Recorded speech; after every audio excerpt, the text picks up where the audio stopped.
Police মুলিশ ছিল আমরা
বাবুরা সরে যাও যাও যাও যাও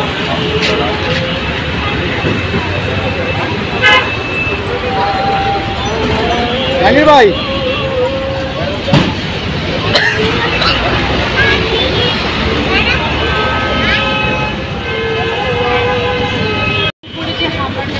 এটা নতুন কিছু না, এটা আমাদের আমরা মায়ের থেকে যেটাকে আমাদের একটা অভ্যস্ত হয়ে গেছে আমাদের আর এই যে সাংবাদিকদের উপরে যে আক্রমণ, এই সাহসটা কেন পায়? এই সাহসটা কিন্তু পেয়েছে তিনটা কারণে।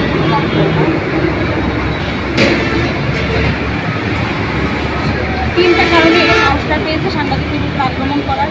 তার কারণ হলো এক, আমাদের ভিতরে কোনো ধরনের একতা নেই। আমরা যারা সংবাদকর্মী, আমাদের মানে একজনের সাথে আরেকজনের যে একতা, এই জিনিসটাই আমরা নিই। একজন বিপদে পড়লে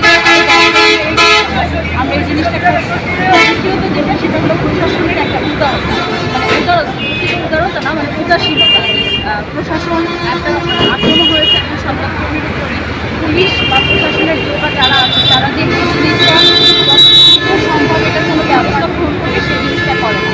এবং তার পাশাপাশি আমরা যে মিডিয়া হাউসগুলোতে কাজ করি, এই মিডিয়া হাউসগুলোর যারা কর্মকর্তা আছে, বড় যারা অফিসার আছে, তাদেরও বলবো একটা উদাসীনতা আছে।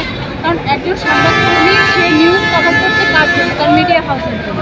এখন মিডিয়া হাউসের জন্য সে যখন নিউজ কভার করতে যে কোনো লাঞ্ছনা বা কোনো হামলার শিকার হচ্ছে, তখন ওই মিডিয়া হাউস থেকে সর্বাধিক একটু সাপোর্ট দেওয়া উচিত। কিন্তু এই জিনিসটা আমাদের বাংলাদেশে আমি দেখেছি বেশিরভাগই মিডিয়া হাউসগুলো সাপোর্ট দেয় না। তারা প্রত্যেকে নিজেদের গা বাঁচিয়ে চলে। আর এই গা বাঁচানোটা আসে তখন দেখবেন যে কোনো জায়গায় সাংবাদিকদের উপরে যখন হামলা হয়, তখন সর্বপ্রথমে ফোন দেবে। আপনি কার ফোন পাবেন? প্রথমে ফোন পাবেন কোনো না কোনো আওয়ামী লীগ নেতা, তারপরে ফোন পাবেন বিএনপির কোনো না কোনো নেতা, আর তারপরে তৃতীয় পর্যায়ে এসে আপনাকে অনুরোধ করবে প্রশাসন নিজেই যে আসেন আমরা একটা সমঝোতার ভিতরে আসি। এই কারণগুলোর কারণে হয় কি জানেন, প্রত্যেকটা ব্যাপার না একদম সামনে চলে আসতেছে, এসে আবার কোথায় যেন তলিয়ে যাচ্ছে, সেটা তারপরে খুঁজে পাওয়া যায় না।